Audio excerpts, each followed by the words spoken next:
결혼을 약속한 남자친구 지훈과 함께 처음으로 시댁에 인사를 드리는 날이었습니다.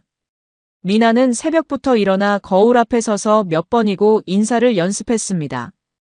단정하면서도 촌스럽지 않은 옷을 골라 입고 머리부터 발끝까지 세심하게 점검했습니다.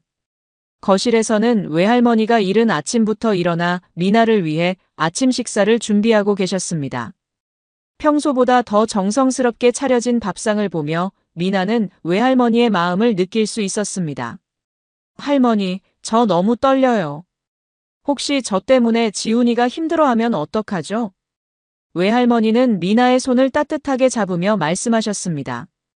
우리 미나는 어디 가서도 부끄럽지 않은 아이야. 자신 있게 인사드리렴.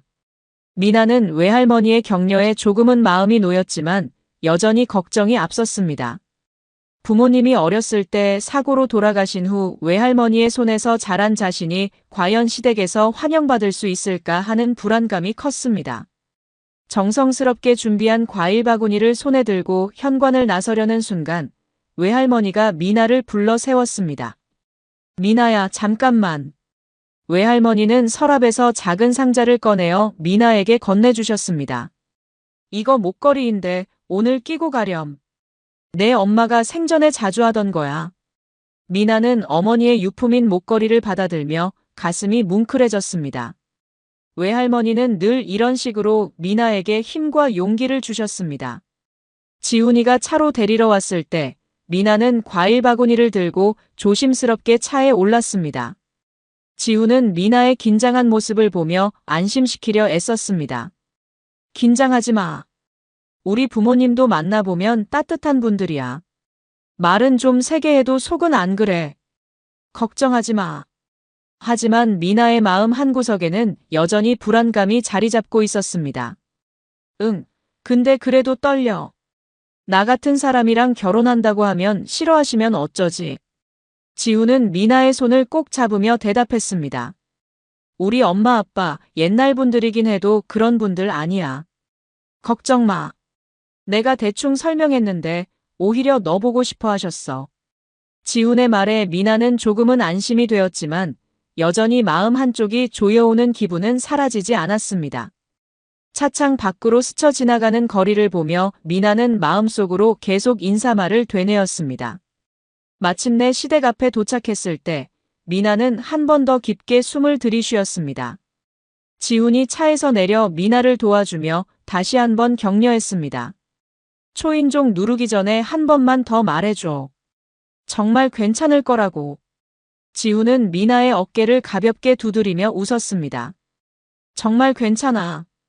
무조건 잘 될 거야. 믿어. 미나는 과일 바구니를 다시 한 번 정리하고 옷매무새를 가다듬었습니다. 이 순간만큼은 외할머니의 손녀답게 당당하게 인사를 드려야겠다고 다짐했습니다. 잠시 후 초인종 소리와 함께 현관문이 열렸습니다. 그 뒤에는 지훈의 어머니가 서 있었습니다. 미나는 정중하게 고개를 숙이며 인사를 준비했습니다. 엄마, 여자친구랑 인사드리러 왔어요. 지훈이 어머니에게 인사를 하자 시어머니는 잠시 지훈을 바라보다가 미나에게 시선을 돌렸습니다. 그러나 화사한 미소는 커녕 억지로 입꼬리를 올리는 느낌이었습니다. 그래, 들어와. 시어머니의 시선이 미나에게 옮겨졌을 때 미나는 이상한 기분을 느꼈습니다.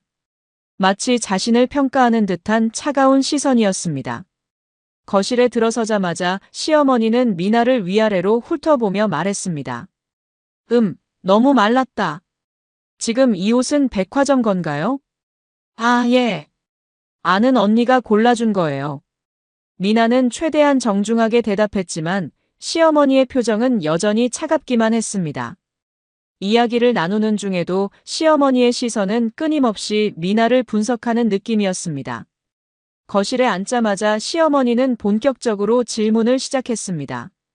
부모님은 뭐 하세요? 미나는 잠시 망설이다가 솔직하게 대답했습니다.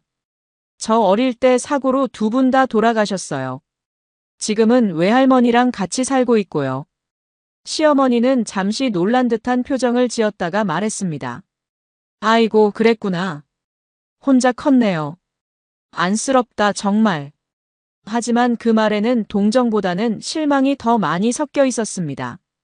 시어머니는 이어서 질문을 계속했습니다. 그럼 학교는 어느 대학 나왔어요? 미나는 더욱 작은 목소리로 대답했습니다. 저 대학은 안 갔고요.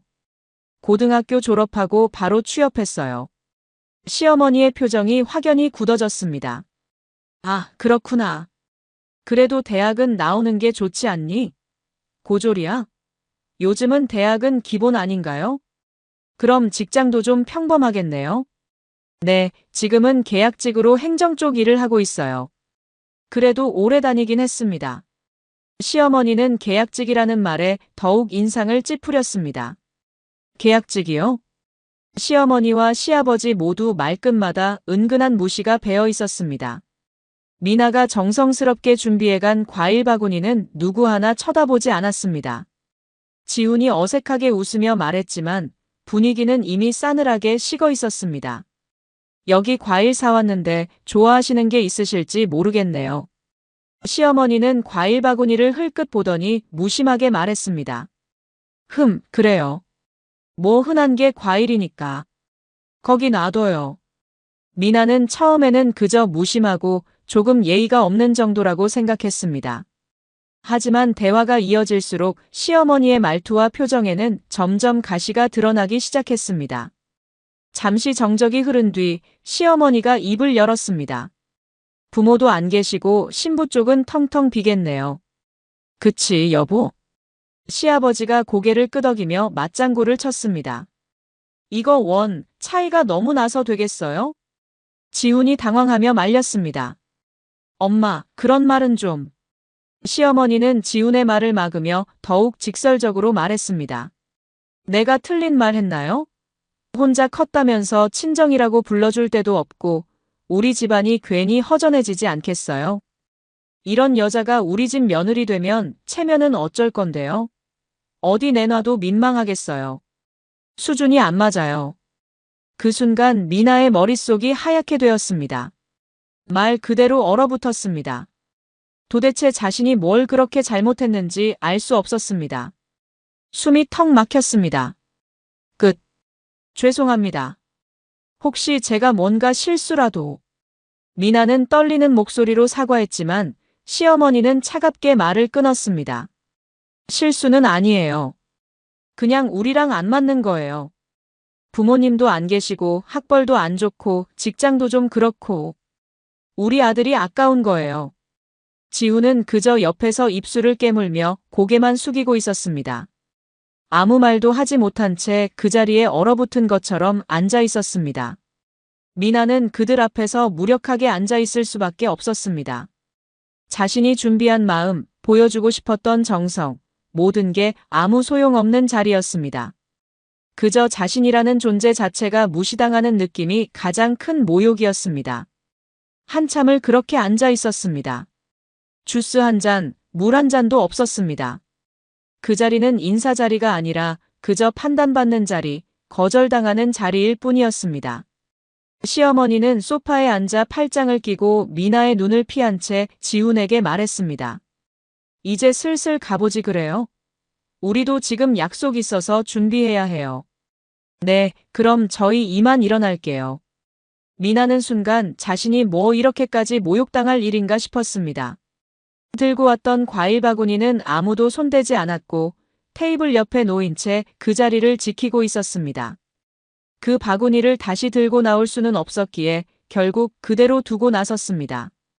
현관 앞에서 신발을 신으며 지훈이 미나 옆으로 와서 조심스럽게 입을 열었습니다. 미안해. 이렇게 될 줄은 몰랐어. 미나는 지훈을 바라보며 말했습니다. 말리지도 막지도 않았잖아. 그냥 아무 말도 안 했지. 엄마가 좀 예민하셔서. 나쁘신 분은 아니야. 내가 다시 설득해 볼게. 미나는 고개를 저었습니다. 아니야, 괜찮아. 설득할 필요 없어. 밖으로 나와 미나는 지훈의 손을 뿌리치고 앞서 걸었습니다. 이건 그냥 기분 나쁜 만남이 아니라 자신의 존재 자체가 한 인간으로서도 받아들여지지 않았던 시간이었습니다.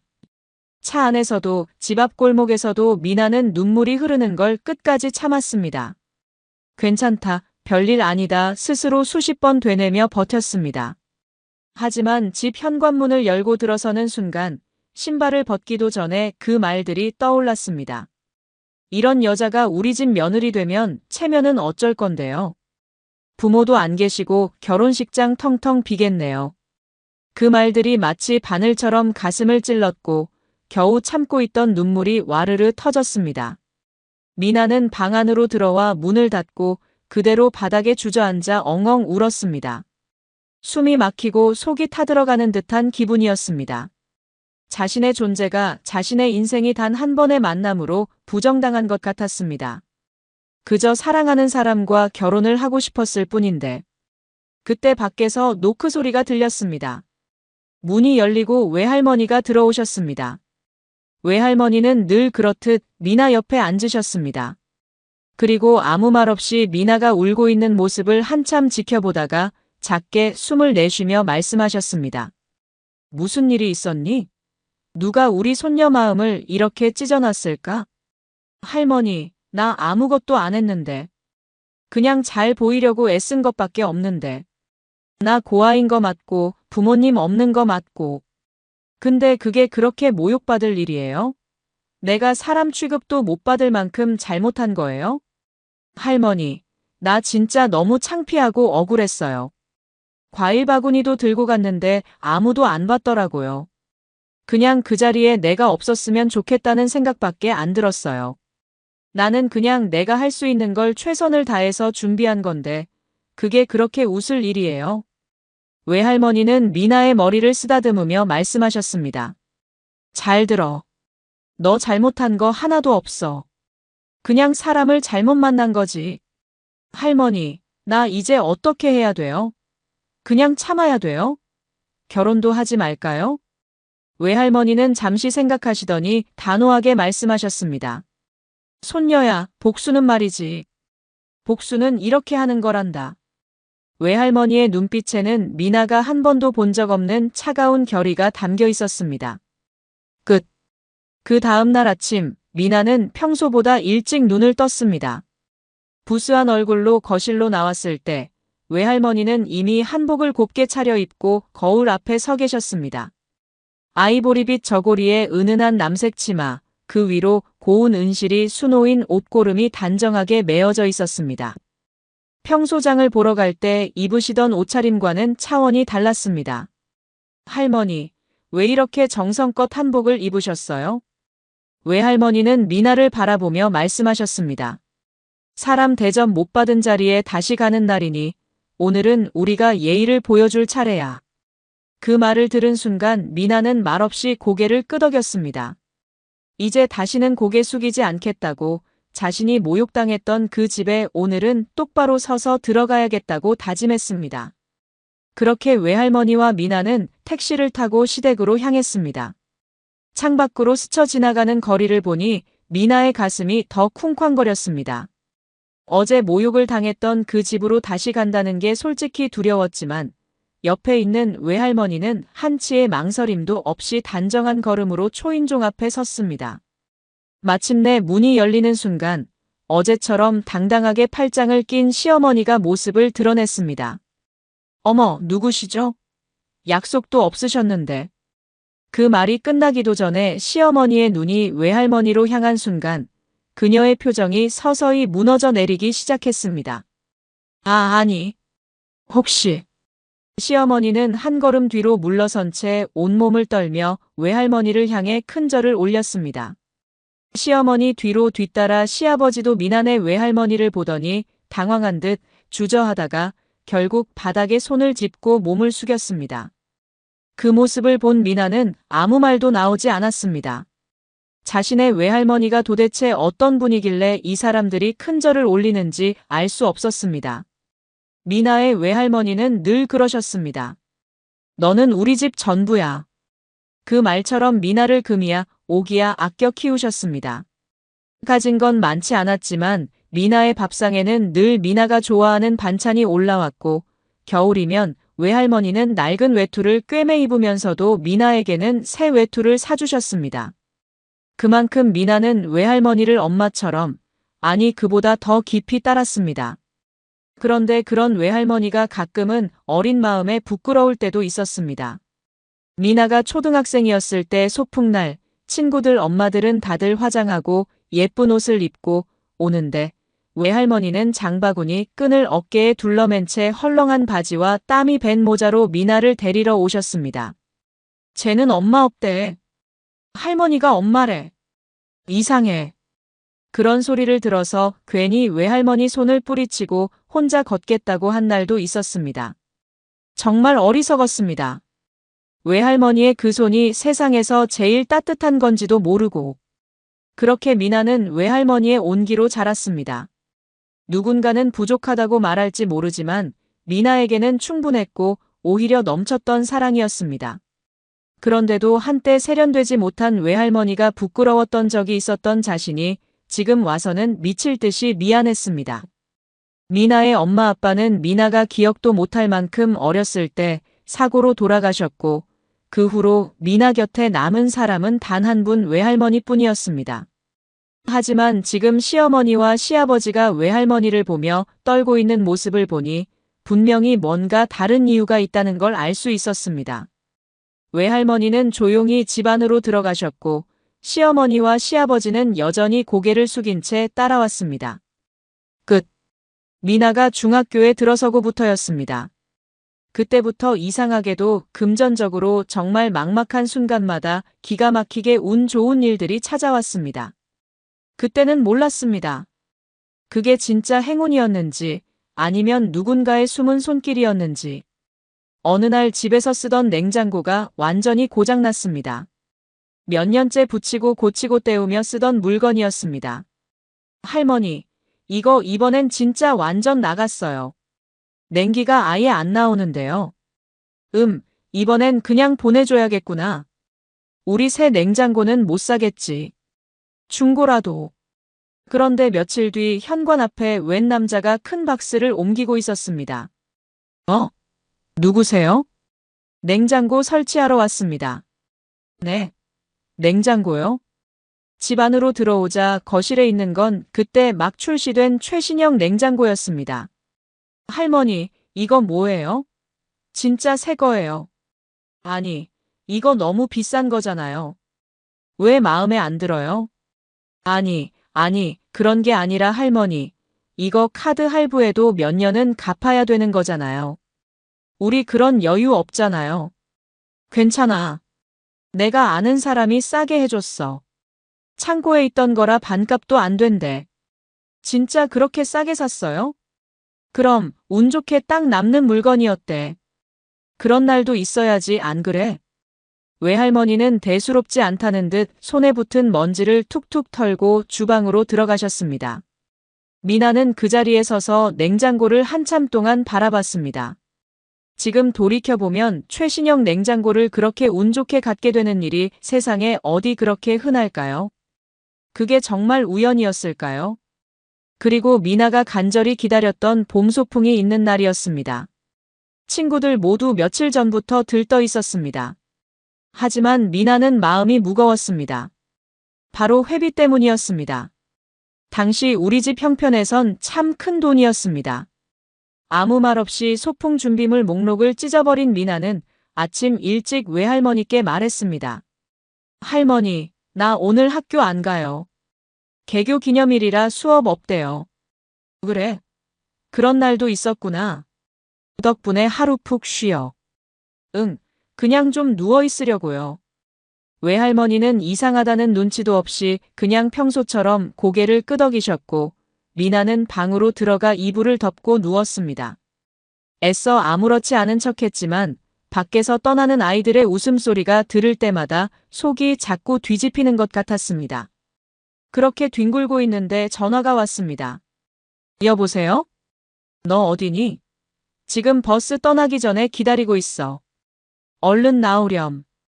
저 회비를 못 내서요. 못 갈 것 같아요. 그거 민지 엄마가 대신 내셨단다. 너 꼭 오라고 하셨어. 준비됐으면 바로 나오렴. 너무 놀랐습니다. 민지는 미나의 단짝 친구였고 민지 엄마가 소풍 회비를 내줬다니. 헐레벌떡 학교 앞에 도착했을 때는 친구들이 버스 안에서 고개를 내밀고 손을 흔들고 있었습니다. 야, 올 줄 알았어. 너 빠지면 재미없잖아. 김밥, 내 거 따로 챙겨놨어.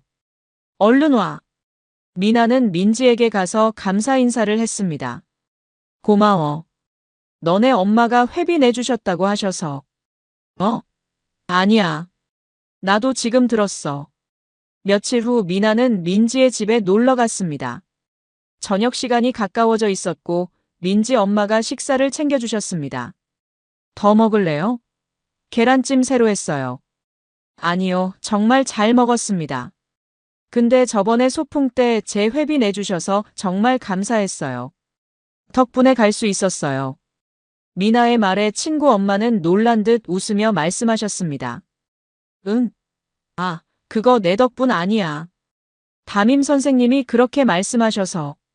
나는 그냥 우리 애랑 잘 놀아줘서 고맙기만 한걸. 우리 집에 자주 놀러 오렴. 그 말을 듣고 묘한 기분이 들었지만 그때는 그냥 친구랑 놀기 바빴고 그 묘한 기분은 잠깐 스치듯 지나갔습니다. 지금 생각해보면 그 모든 일들이 우연이었을 리 없습니다. 외할머니의 조용한 손길이 미나가 모르는 사이에 계속 이어져 왔던 것입니다. 끝. 거실에 들어서자 시아버지가 신문을 덮으며 무심히 일어났습니다. 아, 누군데 그래? 말이 끝나기도 전에 시아버지의 눈이 외할머니를 본 순간 그의 동공이 크게 흔들렸고 바로 몸을 굳힌 채 얼어붙었습니다. 박 회장님. 그때부터 모든 공기가 달라졌습니다. 시어머니는 손을 덜덜 떨며 머리를 정리했고 시아버지는 급히 허리를 굽히며 말도 제대로 잇지 못했습니다. 아니 이런 영광이. 이렇게 갑자기 저희 집에 찾아주시다니. 회장님 진짜 말씀이라도. 외할머니는 그저 목소리 정하게 둘을 바라보며 소파에 앉으셨습니다. 말 한마디 없었는데 그 자리의 주도권은 이미 완전히 바뀌어 있었습니다. 미나는 그 옆에 조용히 서서 그 장면을 말없이 지켜봤습니다. 그제야 미나는 깨달았습니다. 자신이 알던 조용하고 단정한 우리 외할머니는 내가 알던 할머니가 아니었습니다. 그리고 그 순간 시어머니가 무릎을 꿇었습니다. 당황한 듯 주저하다가 결국 바닥에 손을 짚고 몸을 숙였습니다. 회장님, 정말 죄송합니다. 제가 미처 몰라서 배우지 못했습니다. 시아버지도 시어머니를 따라서 곧바로 무릎을 꿇고 큰 절을 올렸습니다. 거실에 앉은 외할머니를 바라보는 시아버지와 시어머니의 표정은 말 그대로 굳어 있었습니다. 그들은 입을 꾹 다문 채 어떻게든 상황을 수습하려는 눈빛으로만 서로를 바라봤습니다. 할머니, 지금 이게 무슨 상황이에요? 외할머니는 미나를 보며 말씀하셨습니다. 놀랐니? 그냥 오래전에 회사를 하나 만들었는데 그게 조금 커졌을 뿐이야.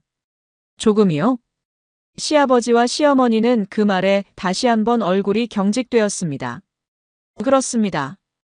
외할머니는 바로 큰 규모의 종합건설회사를 직접 창립한 창업주셨고 지금은 명예회장으로 은퇴하셨지만 업계에선 여전히 살아있는 전설로 불리는 분이셨습니다. 지금껏 할머니와 함께 살면서 전혀 눈치를 채지 못했습니다. 그동안 미나에게는 그 어떤 자랑도 그 어떤 티도 내지 않으셨습니다. 내가 어제 손녀한테 들은 말이 있는데 너무 충격적이어서 여기 안 올 수가 없었네요. 그게 저희가 할 말이 없습니다. 회장님. 외할머니의 말이 떨어지는 순간 거실의 공기가 완전히 뒤집혔습니다. 시어머니는 손을 무릎 위에 꼭 모으고 시선을 아래로 떨어뜨린 채 입술을 꾹 깨물었고 시아버지도 고개를 숙인 채였습니다. 그날 미나를 사람 취급조차 하지 않던 사람들이 이제는 숨도 제대로 못 쉬고 눈치만 보고 있었습니다.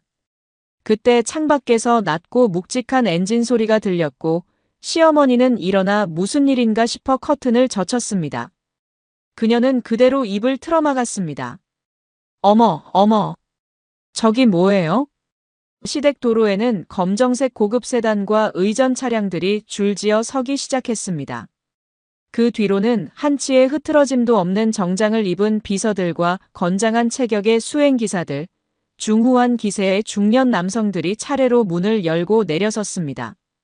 그 순간 미나는 정말 외할머니가 낯설게 느껴졌습니다.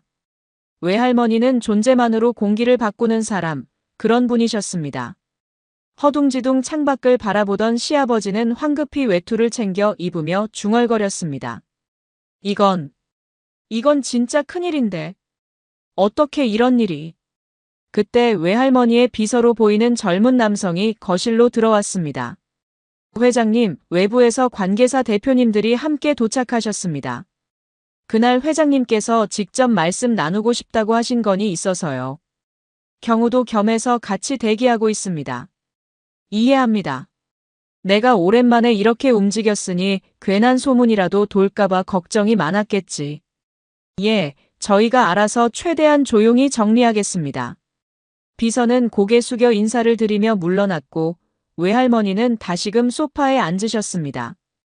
그 모습은 정말 영화 속 한 장면처럼 멋졌습니다. 지금 미나 앞에 앉아있는 외할머니는 평소에 집에서 미나 반찬을 걱정하던 그 할머니가 아니었습니다. 정확히 말하면 그 모든 게 다 같은 사람이었지만 미나만 모르고 있었던 것이었습니다. 외할머니는 조용히 찹잔을 들어 한 모금 마셨고 시어머니가 고개를 푹 숙인 채 입을 열었습니다. 죄송합니다. 저희가 사람을 몰라봤습니다. 정말 몰라서 그랬습니다. 이렇게까지 직접 찾아와 주시다니. 뭐라고 드릴 말씀이 없습니다. 그렇습니다. 사람은 누구나 실수를 합니다. 문제는 그걸 바로잡을 기회가 있을 때 제대로 잡느냐 놓치느냐예요. 외할머니는 시선을 시어머니와 시아버지에게 고정한 채 아주 낮고 뚜렷하게 말씀하셨습니다. 내가 기회를 줄게요. 어제 그렇게 무례하게 굴었던 거 내 손녀한테 사과하면 좋겠습니다.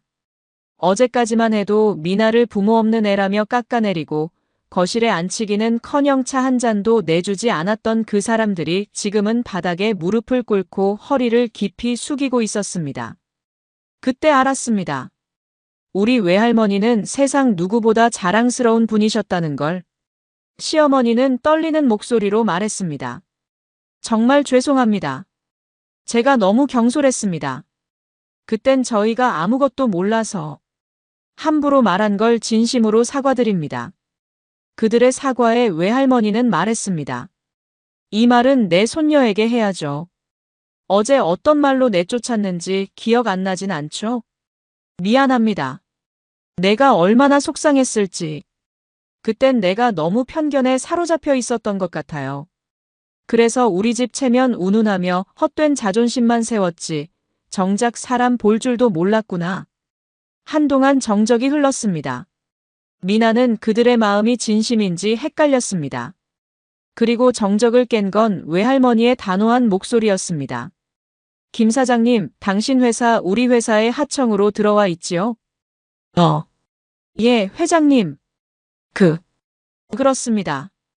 예전부터 배려해 주신 덕분에. 시아버지는 말을 더듬으며 안절부절 못했고 이마엔 금세 땀이 맺히기 시작했습니다. 외할머니는 가볍게 한숨을 내쉬더니 다시 고개를 들었습니다. 그렇다면 앞으로 계약 검토는 다시 해봐야겠네요. 회장님, 저희가 어제는 정말 몰라본 게 문제가 아닙니다. 내 손녀를 사람 취급도 하지 않은 분들과 내가 피땀 흘려 일군 회사를 계속 엮는다는 게 과연 옳은 일인지 회의감이 들어서요. 저희가 그땐 정말 배경도 모르고 배경이 있었어야 예우를 했다는 말씀이세요? 아닙니다. 그게 아니고요. 그럼 뭐죠?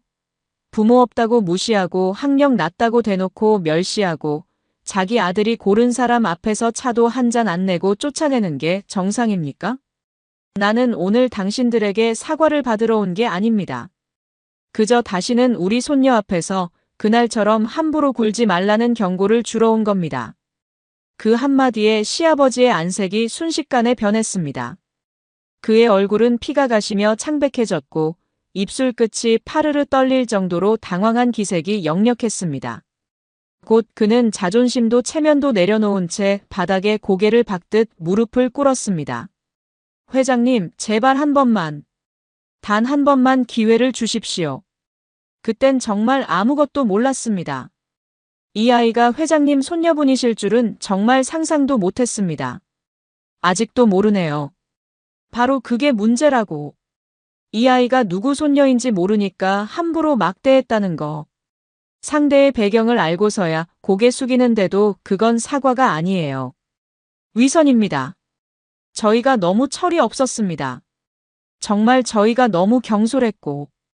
외할머니는 그녀를 바라보며 말을 이었습니다.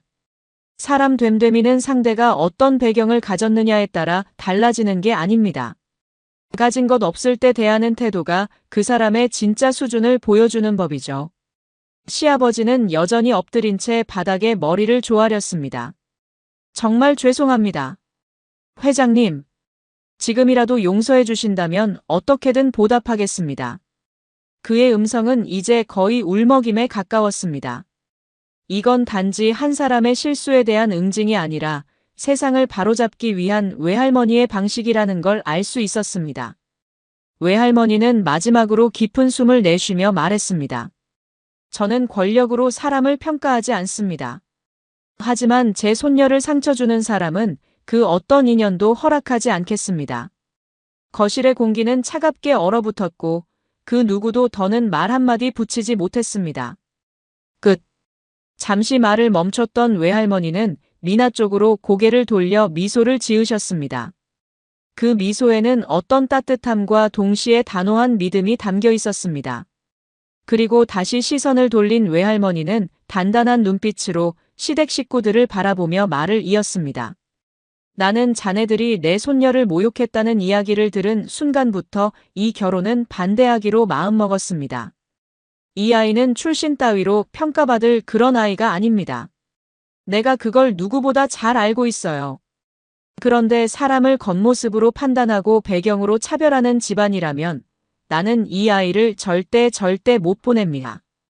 외할머니의 마지막 말이 끝나자 시어머니는 두 손으로 얼굴을 감싸며 흐느끼기 시작했고 입에서는 알아들을 수 없는 웅얼거림만 나왔습니다. 제가 너무 어리석습니다. 그때 방문이 열리더니 지훈이 슬그머니 나왔습니다. 그러곤 시어머니 옆에 무릎 꿇고 앉아 눈가를 훔치며 얘기했습니다. 할머니, 정말 죄송합니다. 저희 부모님이 함부로 말을 한 건 제가 부족해서입니다. 정말 죄송합니다.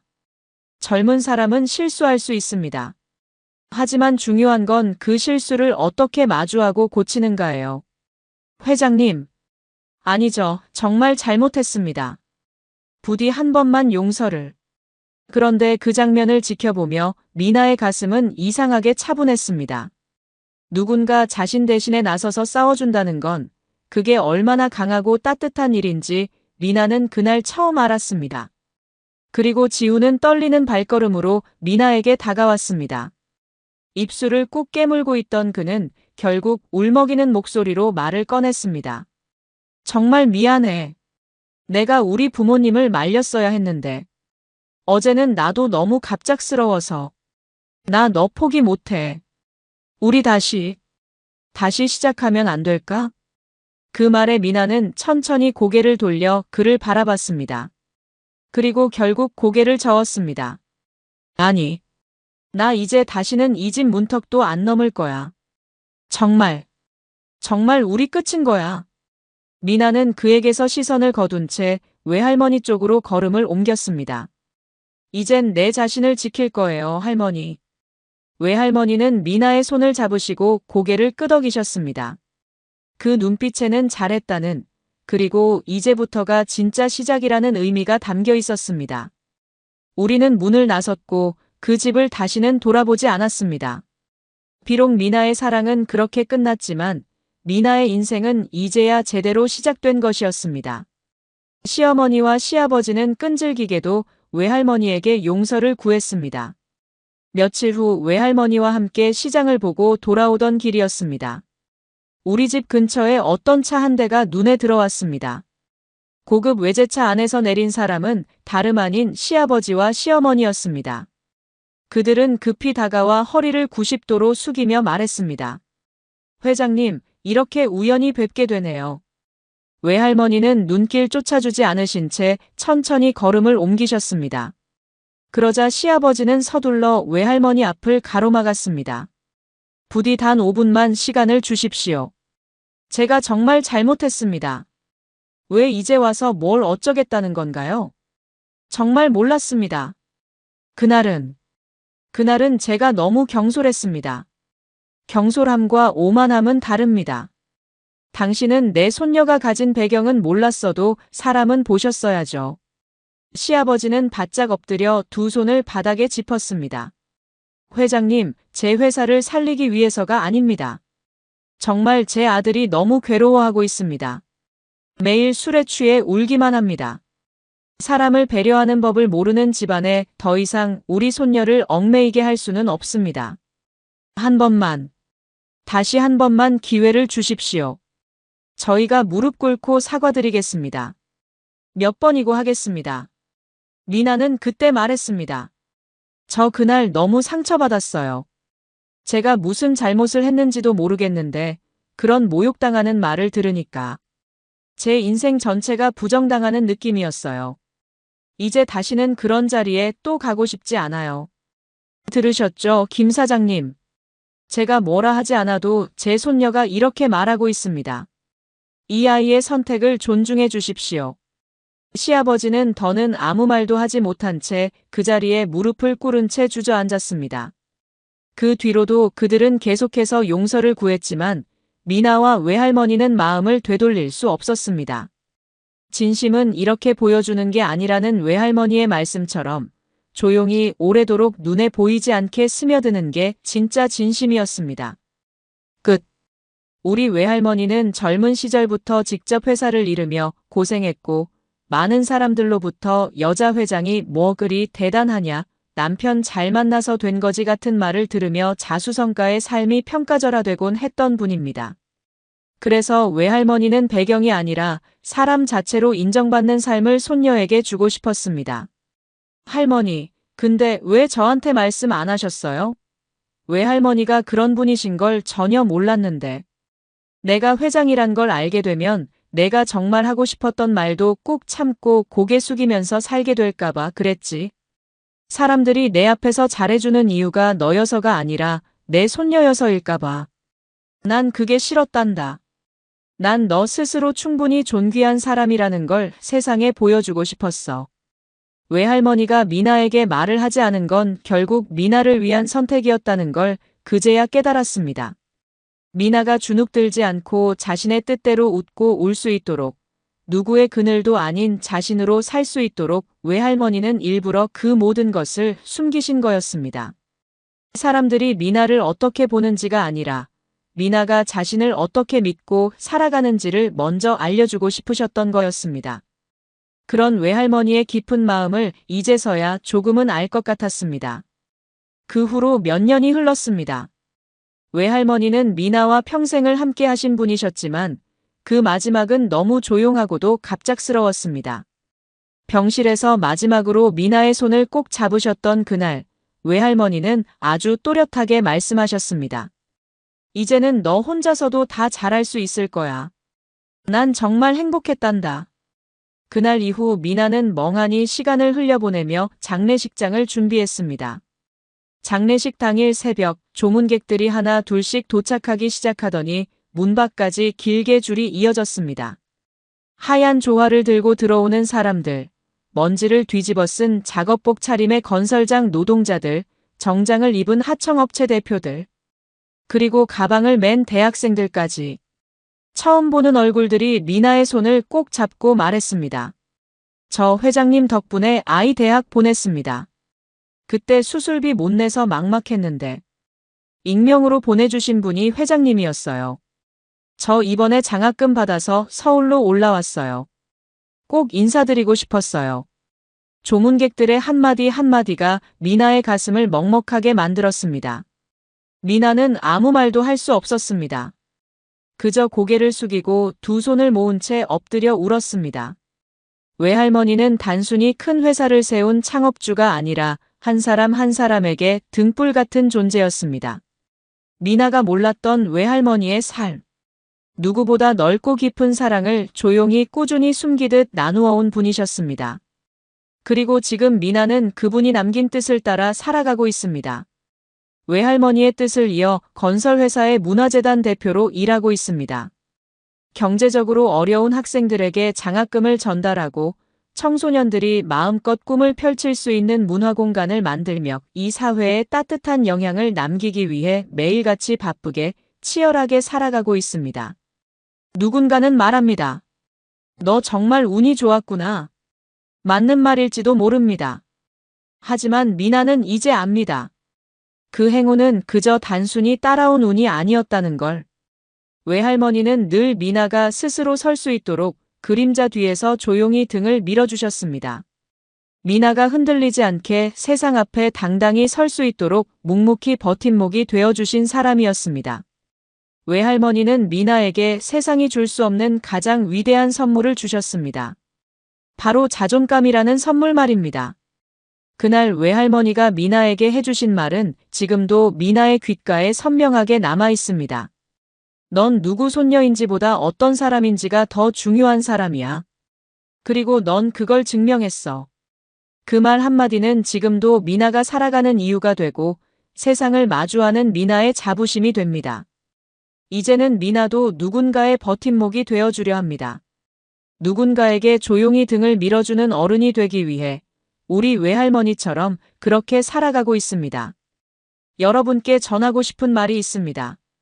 여러분의 가치는 출신이나 배경이 아닌 여러분이 어떤 사람인지에 달려 있습니다. 진정한 사랑과 인정은 조건 없이 주어지는 것입니다. 누군가의 시선에 흔들리지 마시고 여러분 자신을 믿으세요. 그리고 언젠가는 여러분도 누군가의 든든한 버팀목이 되어주시기 바랍니다. 그것이 우리가 이 세상에서 할 수 있는 가장 의미 있는 일이니까요. 한 사람의 이야기가 누군가의 위로가 되길 바라며 오늘의 이야기를 마칩니다. 구독과 좋아요는 저희에게 큰 힘이 됩니다. 건강하고 행복한 하루 되세요.